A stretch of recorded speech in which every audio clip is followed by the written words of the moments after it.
Let's dive deep into this. Why does manipulation happen in the first place?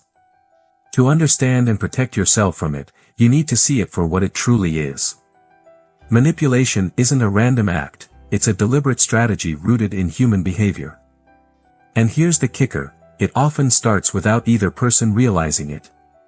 People manipulate for a variety of reasons, but at its core, manipulation stems from fear. Fear of losing control. Fear of being vulnerable. Fear of not being enough. It's not just about gaining something, it's about avoiding a sense of loss. This fear-driven behavior often manifests subtly, so subtly that you might not even notice it until it's too late. Let me give you an example that might hit close to home. Imagine you've been seeing someone for a few weeks. Things are going well, but then one day, she casually says, "You know, I noticed you're really busy with work lately. Maybe you don't have time for a relationship." It sounds innocent, doesn't it? Almost caring. But let's break it down. What's really happening here? She's not outright saying you should work less, nor is she directly asking for more of your time. Instead, she's planting a seed of doubt, a subtle suggestion that your priorities might not align. If you don't recognize this for what it is, you'll likely start questioning yourself. Am I too focused on work? Should I be doing more to show her I care? And just like that, you're on the path of self-doubt, overcompensating, and gradually surrendering control. Now, let's shift perspective. This isn't about painting anyone as the villain. The truth is, manipulation isn't inherently evil, it's human. Everyone, at some point, has tried to influence someone else to meet their needs. Maybe you've done it too, said something a certain way to get a reaction or withheld information to protect yourself. The difference lies in intent and patterns. Occasional influence isn't the problem, it's repeated, unbalanced manipulation that erodes trust and autonomy. Here's another scenario to consider. You're out with friends, having a great time, when she texts, "It's okay, have fun without me." Sounds harmless, right? But what's the tone here? Is it genuinely supportive, or does it carry an undercurrent of guilt? You can feel it, can't you? That subtle tug at your conscience. Maybe I should leave early to show her she matters. This is the essence of manipulation, steering your decisions through emotional undercurrents rather than open dialogue. Ask yourself, how often have you adjusted your behavior not because you wanted to, but because you felt you had to? This is where manipulation takes root, when fear of conflict, rejection, or judgment drives your actions. And let's be clear, this isn't just about romantic relationships. Manipulation happens everywhere, at work, among friends, even within families. So, how do you recognize it? The key lies in understanding patterns. Manipulation often follows a predictable cycle. The seed, a comment or action that creates doubt or discomfort. The response, you adjust your behavior to alleviate that doubt. The reward, the manipulator gets what they want, reinforcing the behavior.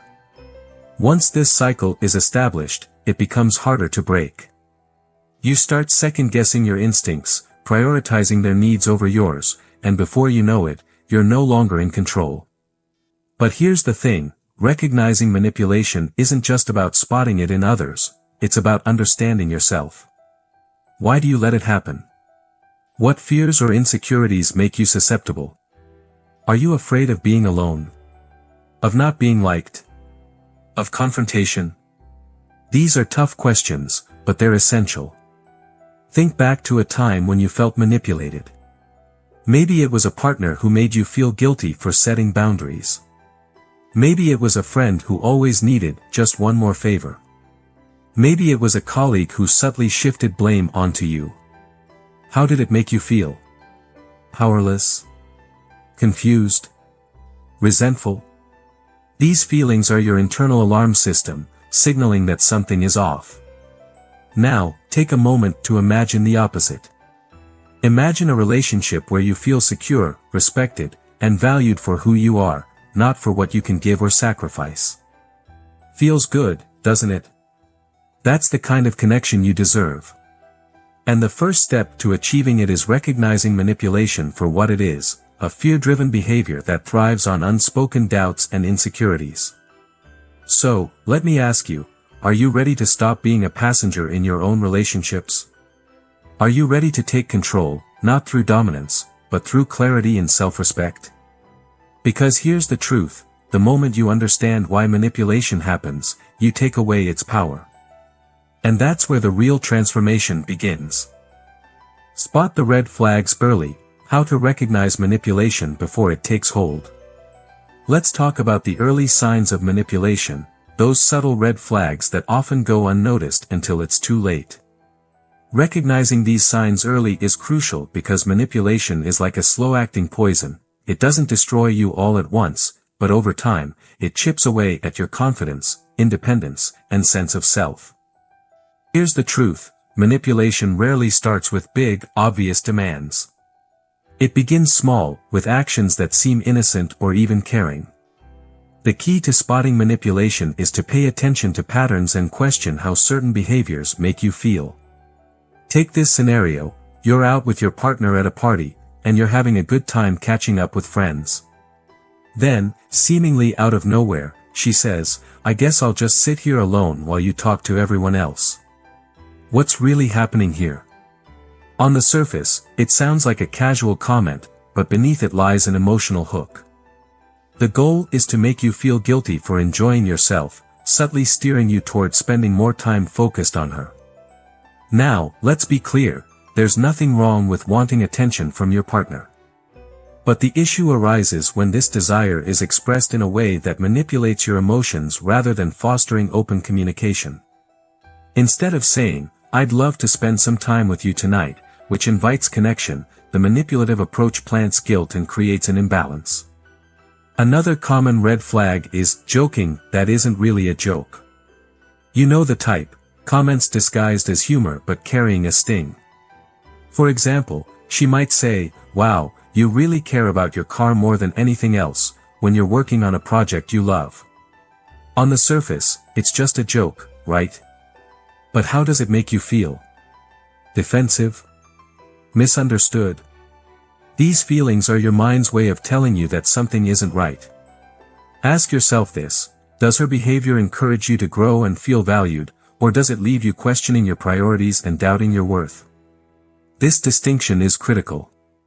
Manipulation often works because it blurs the line between love and control, making you believe that compromising your needs is an act of care. Let's look at another example, one that happens all too often. Imagine you've planned a weekend with your friends, and she says, "I guess I'll just spend the weekend alone. Don't worry about me." This might sound supportive at first, but the undertone suggests otherwise. Instead of openly expressing her feelings, she's using guilt to influence your decision. Here's the thing, healthy relationships are built on open dialogue, not guilt or passive aggressiveness. If she's upset about your plans, she should say so. If she needs more time with you, that should be a conversation. Manipulation thrives in the absence of clear communication, and the sooner you address it, the better. So, how do you spot manipulation before it takes root? Look for these telltale signs. Guilt tripping, comments that make you feel responsible for her happiness or well-being. Example, "If you loved me, you'd do this for me." Response, "I care about you, but I also have to honor my commitments." Emotional withholding, pulling away or giving the silent treatment to provoke a reaction. Example, "She stops texting you after a disagreement." Response, "Don't chase. Instead, calmly address it later, "I noticed you went quiet, let's talk about what happened." Passive-aggressive remarks, indirect comments designed to elicit guilt or doubt. Example, "It's fine, I'll just handle it myself." Response, "If there's something you need, I'd appreciate it if you told me directly." Inconsistent behavior, saying one thing and doing another. Example, "I don't care about expensive things, but criticizing your choices if they don't involve spending." Response, "I'd like us to be on the same page about what we both value." When you recognize these patterns, don't ignore them. Ignoring manipulation only allows it to grow. Instead, address it directly and respectfully. For example, if she guilt trips you about spending time with friends, say, "I enjoy our time together, and I also value time with my friends." How can we find a balance?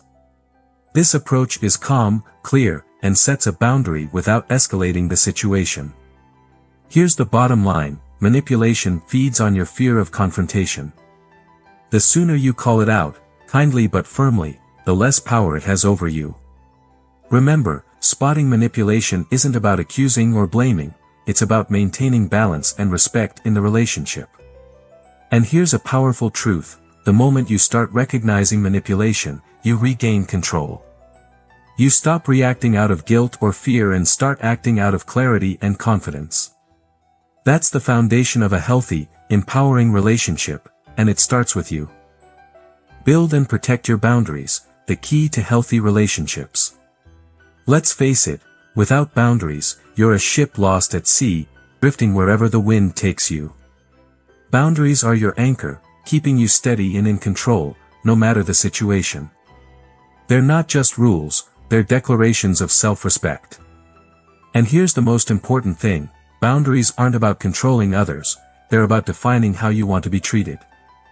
Think about the last time you felt uncomfortable in a relationship. Maybe she asked you to do something that didn't sit right with you, like canceling plans you were excited about, ignoring your own needs to accommodate hers, or changing an opinion just to avoid an argument. Did you hesitate to say no? Did you agree reluctantly? If so, you weren't respecting your boundaries, and neither was she. Here's the harsh truth: people will only respect your boundaries if you respect them first. And that starts with knowing what they are. Let me give you a simple scenario. Imagine it's your only day off, and you've planned to relax and recharge. Then, she calls and says, "Hey, can you help me move some furniture today?" It won't take long. Now, your instinct might be to say yes. After all, you don't want to seem unhelpful. But deep down, you're frustrated because this wasn't part of your plan. What should you do? The low-confidence response might sound like this: "Okay, I'll come over," while internally, you're seething with resentment. But here's the better option: "I'd love to help another day, but today is my time to rest. Let's plan for a different time." Notice how this response is respectful but firm. You're setting a boundary without being confrontational. And that's the secret: boundaries are about balance. They're not about saying no to everything, they're about saying yes to the things that matter and no to the things that don't align with your values or priorities. Let's take it a step further. Boundaries aren't just about saying no, they're about saying yes to yourself. Think of them as a filter that lets in what's good for you and blocks what isn't. Without this filter, you risk letting others dictate your life, leaving you feeling drained and unfulfilled. Here's another example. Suppose you're passionate about a hobby, let's say you love painting. It's something that brings you joy and peace. But she makes subtle remarks like, "You spend so much time on that. Don't you think you could use that time for something more productive?" Over time, you might start questioning your passion, feeling guilty for doing something you love. What's happening here? She's crossing a boundary, your right to have interests and passions outside the relationship. The right response isn't to defend your hobby but to affirm its importance to you. Try this: "Painting is something I love, and it helps me feel grounded. I'd appreciate your support for the things that matter to me." By expressing your boundary clearly, you're not just protecting your passion, you're also setting the tone for mutual respect. But what happens if someone constantly disrespects your boundaries?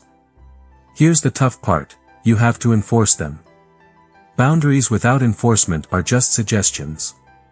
If she keeps pushing, you need to let her know there are consequences. For example, if she consistently interrupts your personal time, say, "I've mentioned how important this time is for me. If we can't respect each other's space, it's going to create tension in our relationship, and I don't want that to happen." It might feel uncomfortable, but enforcing boundaries isn't about being harsh, it's about protecting your well-being and the health of the relationship. Here's a mindset shift: boundaries aren't walls, they're doors. They don't shut people out, they show them how to come in respectfully. And when both people in a relationship honor each other's boundaries, it creates a safe, supportive space where both can thrive. So, how do you build strong boundaries? Start with these steps. Know your non-negotiables. What are the things you absolutely won't compromise on? It could be your time, your passions, or your values. Write them down if it helps. Communicate clearly, don't assume others know your boundaries. Be explicit and kind when you express them.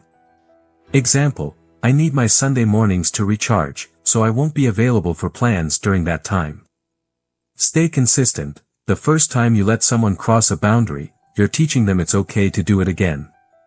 Stay firm, even if it feels uncomfortable. Here's a powerful truth. Boundaries aren't just about protecting yourself, they're about teaching others how to value you. Every time you set and enforce a boundary, you're saying, I'm worth respect, and so are you. Ask yourself, what boundaries have you been neglecting? How can you start honoring them today? Because here's the reality, strong boundaries lead to strong relationships. And the only person who can create them is you.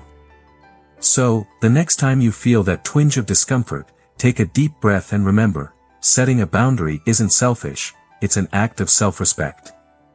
And when you respect yourself, the right people will respect you too. Reclaim your power through confidence, the secret to balanced relationships.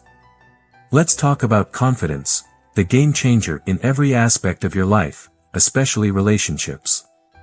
Confidence is more than just a trait, it's a mindset, a way of showing up in the world that says, I value myself, and I won't compromise that value for anyone. Without confidence, it's easy to lose yourself in relationships, trading your power for approval or affection.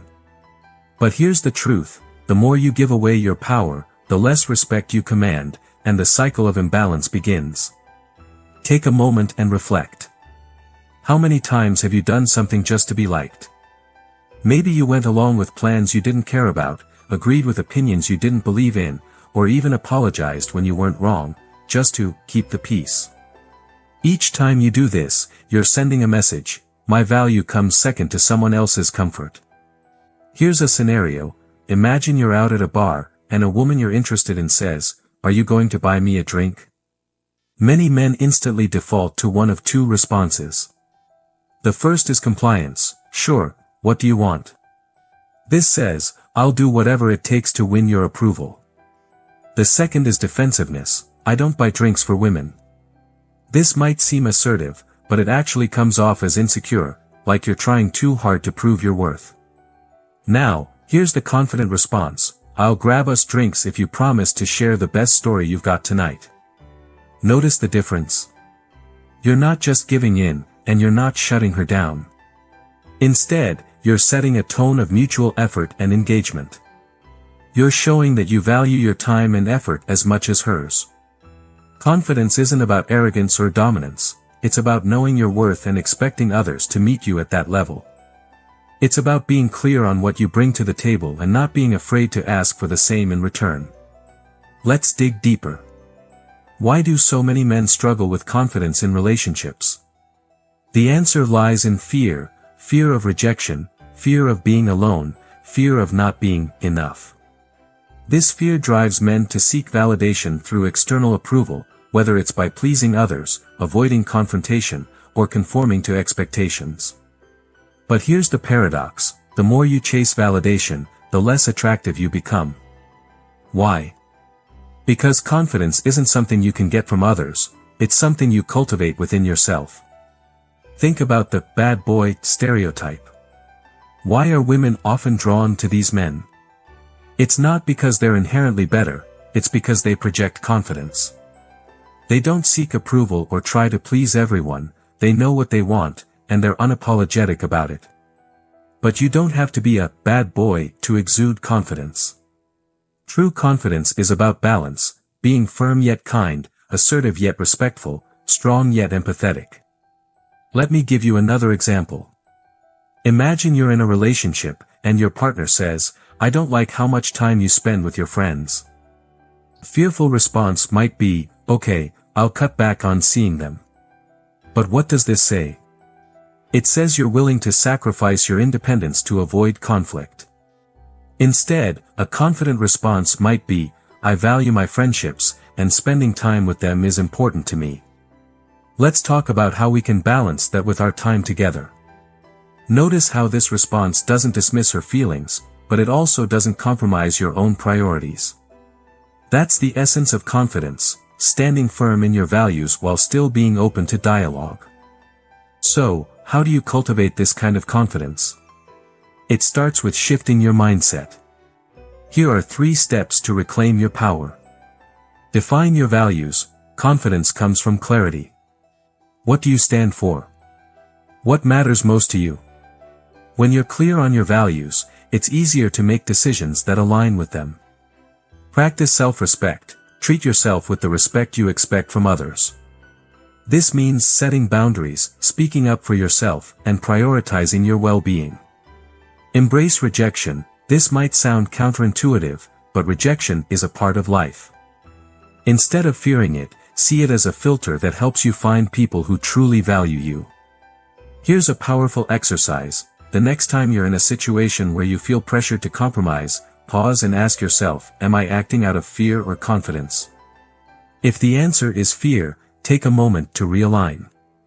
Remind yourself that your worth isn't determined by someone else's approval, it's determined by how you show up for yourself.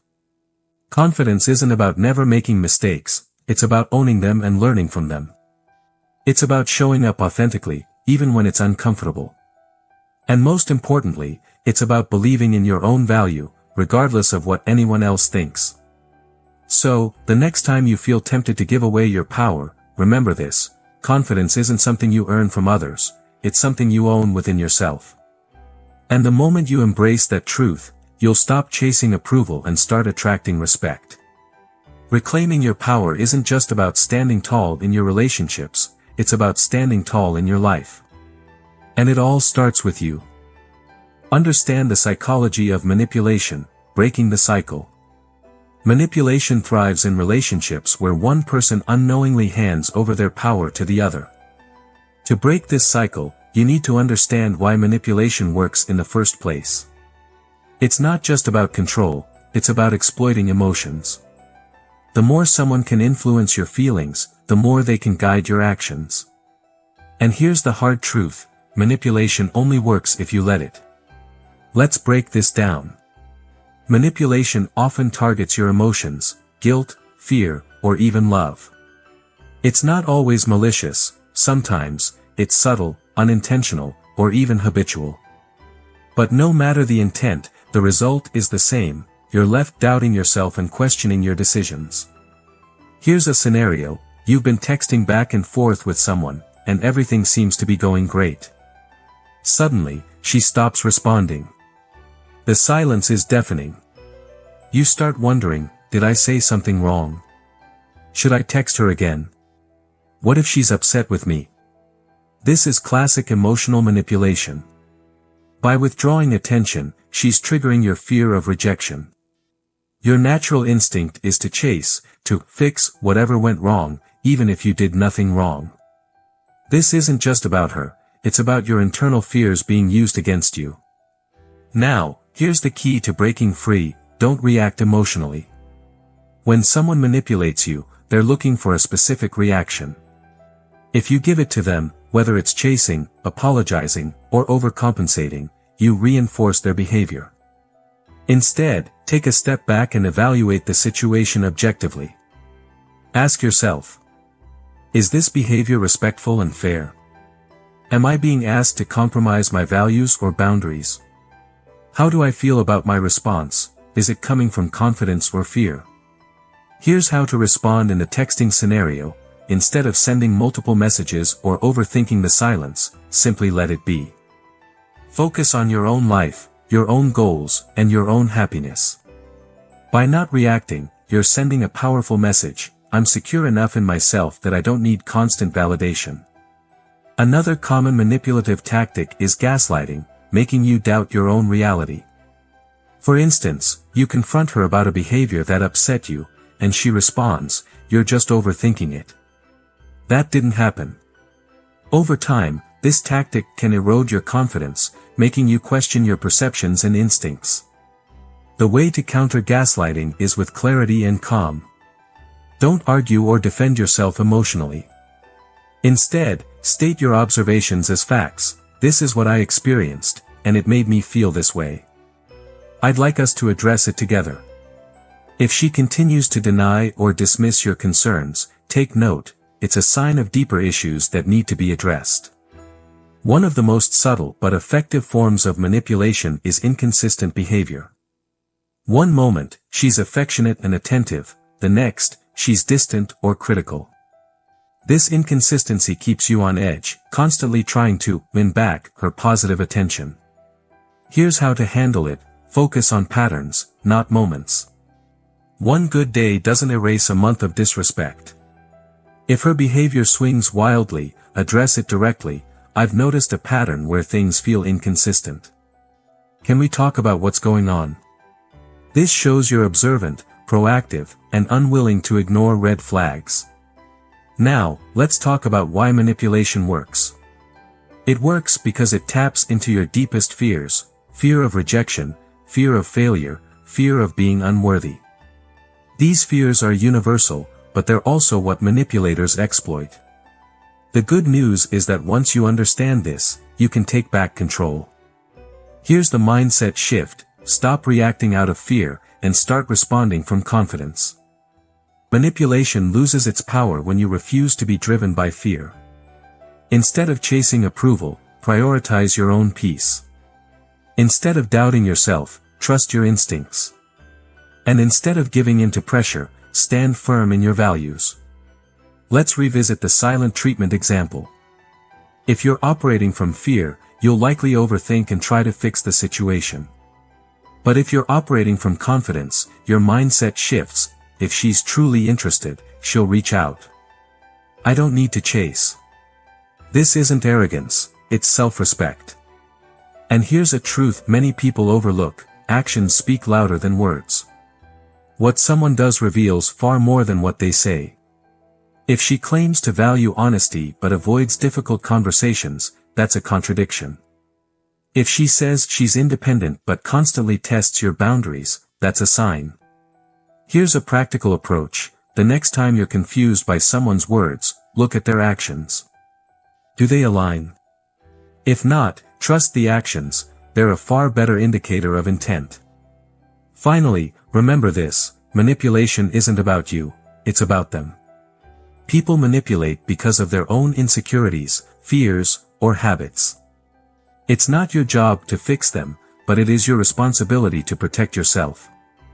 By understanding the psychology of manipulation, you're no longer a passive participant.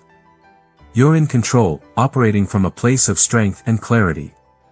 And when you approach relationships with this mindset, you're not just protecting yourself, you're setting the stage for deeper, healthier connections. So, the next time you feel manipulated, pause. Ask yourself, am I acting out of fear, or am I standing in my confidence? Because the moment you choose confidence, manipulation loses its grip. And that's where true power lies. Actions speak louder than words, the key to understanding intent. If you want to break free from manipulation, there's one simple but powerful truth to remember: actions speak louder than words. This isn't just a cliché, it's a principle that can save you from confusion, frustration, and emotional exhaustion in your relationships. Words can be misleading, but actions rarely lie. Think about it: how often have you heard someone say one thing but do the complete opposite? Maybe she tells you, "I don't want anything serious," but then gets upset when you don't prioritize her. Or she says, "I'm not jealous," but becomes distant whenever you spend time with your female friends. These mixed signals can leave you spinning in circles, trying to decipher what's really going on. Here's the truth: when someone's actions and words don't align, the actions always reveal their true intent. Why? Because actions require effort and commitment, whereas words are easy to say. Let's break this down with a common example. Imagine she says, "I don't care about material things," but constantly talks about her friends' luxury vacations or hints that you should buy her expensive gifts. What do her actions show? They show that material things do matter to her, regardless of what she says. Or take this scenario, she claims, "I don't like drama," but regularly stirs up conflict over minor issues.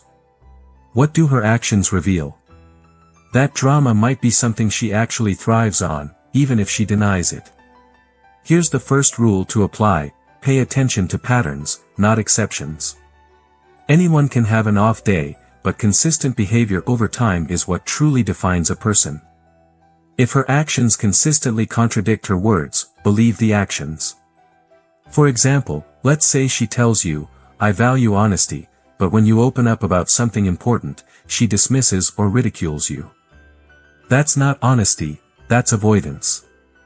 Or perhaps she claims she's independent but regularly tests your boundaries to see how much she can get away with.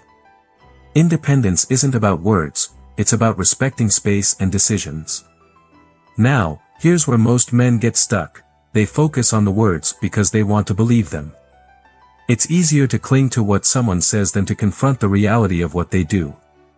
But ignoring actions leads to confusion and emotional exhaustion. Take another example: she tells you, "I don't like clingy guys," but expects you to reply to her texts instantly and gets upset if you don't. What does this reveal? It shows that what she says and what she expects are not aligned. Recognizing this discrepancy early can save you from frustration and prevent you from bending over backward to meet unrealistic expectations.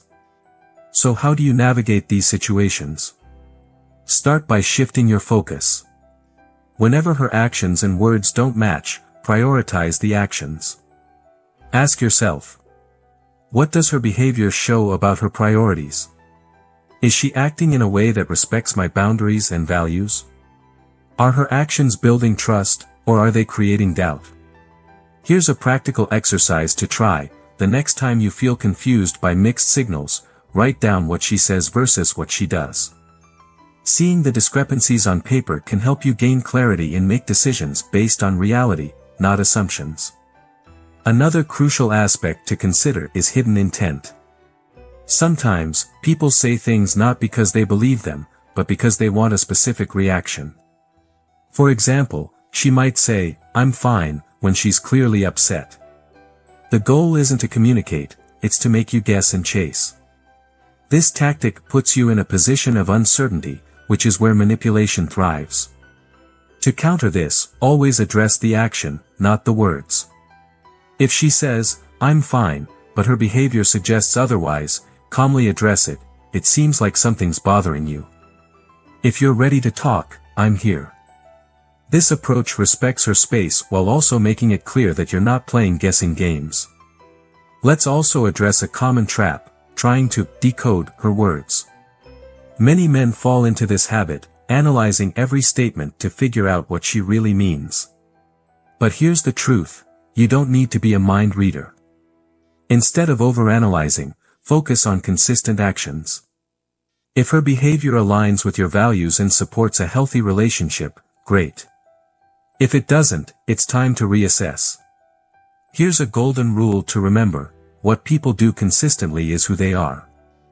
If she says she values loyalty but flirts with others, she doesn't value loyalty. If she claims she respects your time but constantly interrupts it with unreasonable demands, she doesn't respect your time. The same principle applies to positive behavior.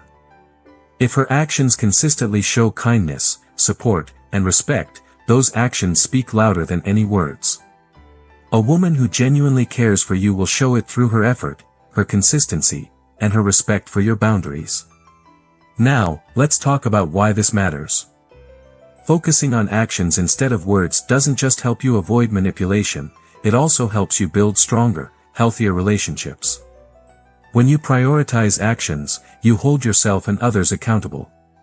You set a standard for how you expect to be treated, and you're less likely to settle for anything less. But remember, this isn't about being rigid or overly critical. Everyone makes mistakes, and no one's actions will be perfect all the time.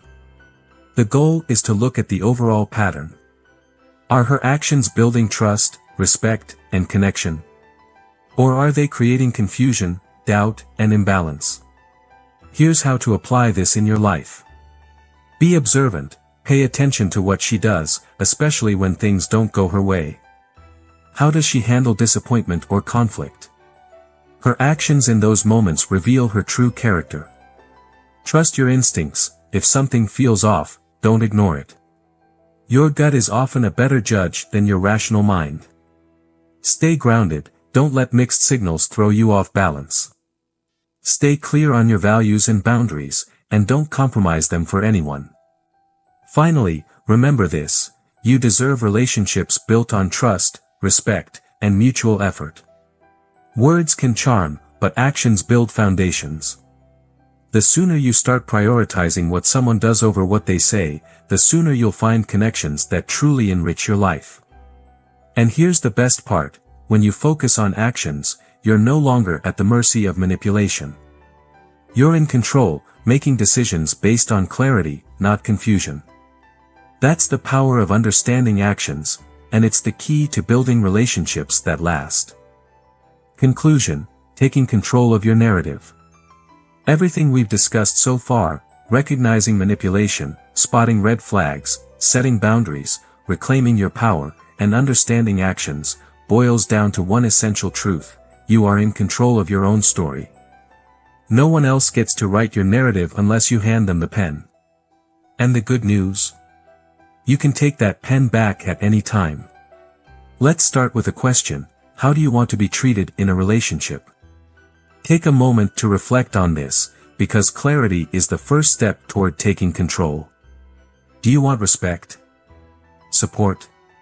Trust? Of course you do. But here's the catch: you can't expect these things from others if you don't demand them from yourself first. Think about the relationships you've had, romantic or otherwise. Have you ever felt like you were losing yourself, compromising your values, or constantly trying to fix things that weren't your fault? That's not love or partnership, that's imbalance. An imbalance thrives in the absence of boundaries, confidence, and clarity. Here's the truth: manipulation only works if you let it. When you operate from fear, fear of rejection, fear of being alone, fear of not being enough, you hand over your power to others. But when you operate from confidence and self-respect, you set the standard for how you'll be treated. Let's revisit the scenarios we've discussed: the silent treatment, passive-aggressive comments, mixed signals, and inconsistent behavior. What do they all have in common? They rely on your reaction. Manipulation isn't about the action itself, it's about how you respond to it. The moment you stop reacting out of fear and start responding with clarity, the manipulation loses its power. Here's an example: imagine she gives you the silent treatment after a disagreement. If you react by chasing her, apologizing excessively, or overcompensating, you're feeding into the manipulation. But if you take a step back, give her space, and focus on your own peace, you're reclaiming control. You're showing that your emotional stability isn't dependent on her behavior. Or consider a situation where she makes a passive-aggressive remark, like, "I guess you're too busy for me these days." Instead of getting defensive or over-explaining, respond calmly: "I care about you, and I want to make time for us. Let's talk about what's really bothering you." This shifts the conversation from manipulation to resolution, showing that you're not afraid to address issues head-on. Taking control of your narrative also means embracing rejection. Yes, rejection. Because here's the thing: rejection isn't a reflection of your worth, it's a redirection towards someone or something better. The fear of rejection often leads to people-pleasing, over-compromising, and losing yourself in the process. But when you stop fearing rejection, you free yourself from the need for constant approval. Here's a mindset shift: instead of asking, "What if they don't like me?" start asking, "Do I like the way they're treating me?" This simple question flips the power dynamic, putting you back in the driver's seat. Let's talk about actions one more time, because they're the cornerstone of taking control. When someone's actions don't align with their words, it's not your job to fix, chase, or explain. It's your job to observe, assess, and decide. If her actions consistently disrespect your boundaries, disregard your feelings, or create confusion, it's a sign to step back. Respect yourself enough to walk away from situations that don't align with your values. But here's the flip side, taking control of your narrative isn't just about avoiding manipulation, it's about building something better. When you set boundaries, reclaim your power, and prioritize actions over words, you create the foundation for healthy, balanced relationships. You attract people who respect your standards and share your values. Imagine a relationship where you feel seen, respected, and valued, not because you're constantly proving your worth, but because your worth is recognized naturally. That's the kind of connection you deserve. And it starts with you. So, what's the next step? Here are 3 practical actions you can take today. Define your non-negotiables, write down the values, behaviors, and boundaries that matter most to you. These are your guideposts for every relationship. Practice saying no, start small, say no to things that don't align with your priorities, and notice how empowering it feels. Focus on growth, invest in your own happiness, hobbies, and goals. The more fulfilled you are within yourself, the less power others have over you. And finally, remember this, taking control of your narrative isn't about being perfect, it's about being intentional. It's about choosing relationships that add to your life, not subtract from it. It's about showing up authentically and expecting the same from others. You deserve relationships that empower you, not ones that manipulate or diminish you. The moment you decide to prioritize your own worth, you'll stop chasing approval and start attracting respect. That's the power of taking control. So, ask yourself, are you ready to reclaim your narrative? Because the pen is in your hand, and the next chapter is yours to write.